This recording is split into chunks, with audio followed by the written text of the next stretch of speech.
ఒక 5 సంవత్సరాల ముందే ఈ స్తూప ఆవిష్కరణ జరగాల్సి ఉంటుంది. అనివార్య కారణాల వల్ల ఇది డిలే అయింది. అయితే పటేల్ సుధాకర్ రెడ్డి కుటుంబ సభ్యులుగా ఆయన చదువుకున్న రోజులు, ఉద్యమాల్లో ఉన్న రోజులు, జైల్లో ఉన్న రోజులు, మరి మళ్ళీ ఉద్యమాల్లోకి వెళ్ళిన రోజులు, మరి మరణించిన తీరు, దాని తర్వాత ఉన్న పరిణామాలు చాలా ఉన్నాయి. ఇవన్నీ కూడా మా కుటుంబం పైన ఎంత ప్రతిబంధకంగా మారినప్పటికీ మా కుటుంబం మొత్తం కూడా ఒకే ఆశయంతో, అంటే ఉద్యమాన్ని మేము మోయలేదు కానీ ఉద్యమంలో ఆయన ఇటువంటి కష్ట నష్టాలు బయట ప్రజలకు ఎవరు తెలియకపోయినప్పటికీ కూడా వాటన్నిటినీ, అంటే ఈ ప్రభుత్వం కావచ్చు, పోలీసు కావచ్చు, సమాజం కావచ్చు, వెలివేసిన వ్యక్తులను చూసినప్పటికీ కూడా వాటిని తట్టుకున్నాం. మా మనసులో ఆయనకున్న స్థానాన్ని బదిలంగా ఉంచుకుంటూనే, ఆయన పట్ల ఆయన చేస్తున్నది ఏమైనా మంచి అనే విషయాన్ని మేము గ్రహిస్తూనే ఆయనకి ఎప్పుడు కూడా మా కుటుంబం తరఫున ప్రతిబంధకంగా మారకుండా,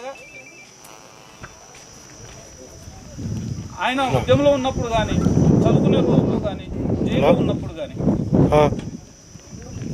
జైల్లో ఉన్న రోజులు 92 తర్వాత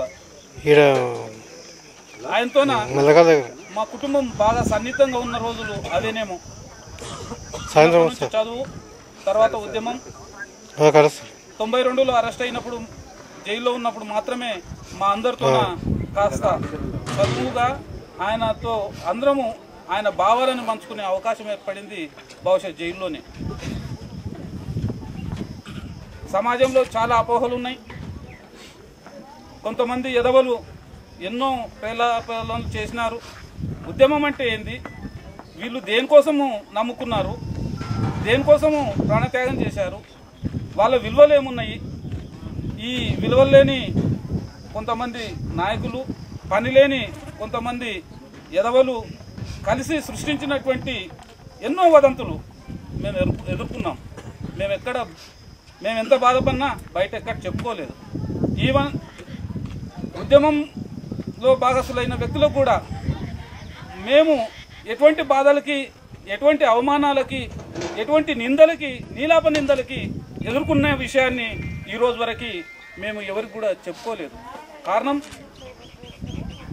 మా కుటుంబ సభ్యుడి పైన మాకున్న ప్రేమ, ఆయన ఒక మంచి కోసం పోరాడుతున్నాడు అన్నటువంటి ఒక భావన, ఆయన మంచోడు అన్నటువంటి ఒక మా నమ్మకం, వీటన్నిటినీ ఆయన్ని ప్రోత్సహిస్తూనే మేము వచ్చాం. కానీ ఆయన్ని ఎక్కడ కూడా మేము పక్కకు పెట్టింది కానీ ఇచ్చేసింది కానీ లేదు. పోయినప్పుడు నాయనకి ఇష్టం లేదు, నువ్వు చదువుకో, లేదంటే ఉద్యోగస్తుడు అవుతావు, నీ కలెక్టర్ అవుతావు. ఎందుకంటే ఈయనతో పాటు చదువుకున్న అందరూ కూడా మంచి స్థానాల్లోనే ఉన్నారు. ఈయనకున్న అపారమైనటువంటి తెలివితేటలు కూడా ఓ స్టేజ్కి ఉంటుంది. ఆయన కోరిక కాదని ఉద్యమంలోకి పోయిన తర్వాత 86లో వచ్చాడు. రావుచూరులో కూడా మీటింగ్ పెట్టాడు, ఊరోళ్ళని పిలిచాడు, భూములు పెంచాలన్నాడు, జీతాలు పెంచాలని. ఆ రోజు ఉన్నటువంటి వాతావరణంలో ఏం కాలు కాలుతుంది చలవు.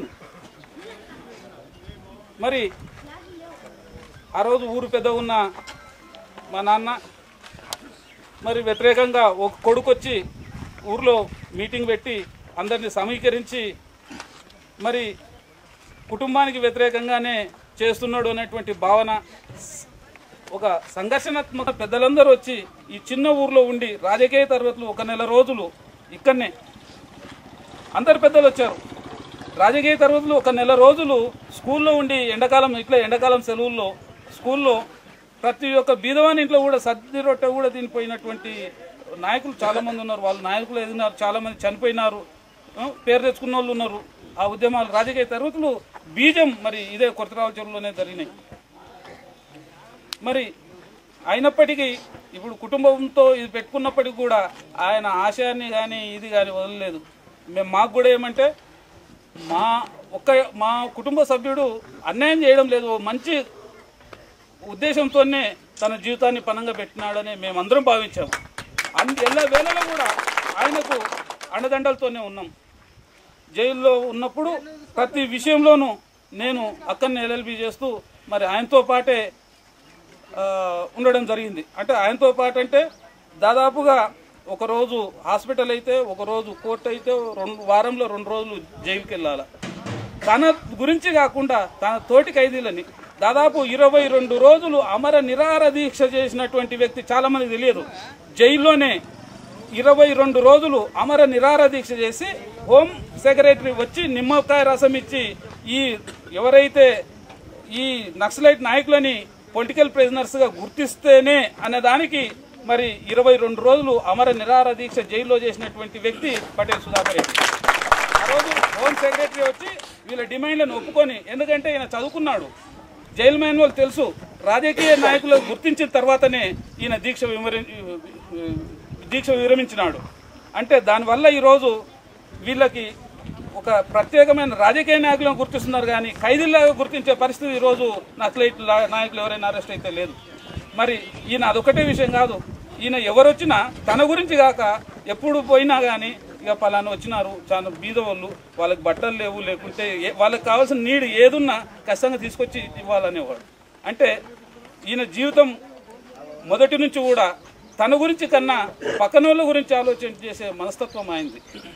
ఆస్తి మొత్తం పార్టీకి ఏమొస్తుందో దాన్ని సెటిల్ చేసి పార్టీకి ఇవ్వాలన్నాడు. ఈ సందర్భం కూడా వచ్చింది.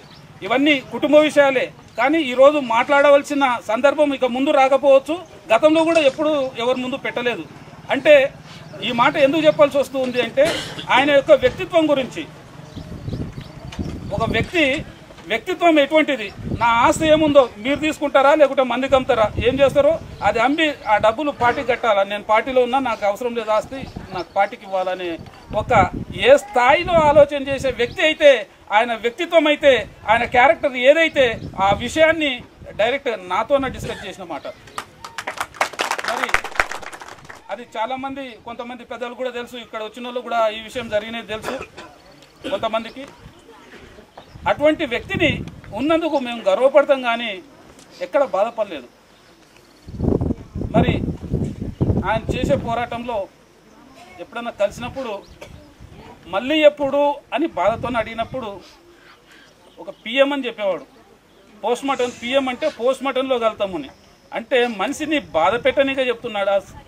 ఏ రకంగా చెప్తున్నా నేను ఎప్పుడు కలుస్తుందో తెలియదు, మరి ఎప్పుడు అంటే పిఎంలో కలుతామనేది ఆ మనిషి యొక్క ఆఖరి కోరిక అదేనేమో, బహుశా ఆ రకంగా జరిగింది. ఏ వ్యక్తి కూడా వినలేని మాట, వినకూడని మాట, మళ్ళీ ఎప్పుడు కలుతాము అనే సమయం వచ్చినప్పుడు మనం పిఎం అంత అంటే ఆయన శరీరంలో మాటలో అణువణువులో జీర్ణించుకుపోయింది. మరి ఈ ప్రభుత్వం నన్ను ఖచ్చితంగా చంపుతుంది అనే విషయాన్ని తెలిసే ఆయన బతికినాడు తప్ప నేనేదో గొప్పగా ఇది అనేది ఆయన చేసుకుంటూ పోయినాడు. నేను ఎట్లా ఉన్నా ఈ ప్రభుత్వం అనేది నన్ను చంపుతుంది అనే విషయాన్ని తెలిసి ఆయన బతికినాడు, కానీ తెలియకుండా బతకలేదు. నిరాయుధుని పట్టుకొని కాల్చి చంపినా ఏం చేయలేనటువంటి పరిస్థితిలో మరి ఈరోజు కూర్చోవడం జరిగింది.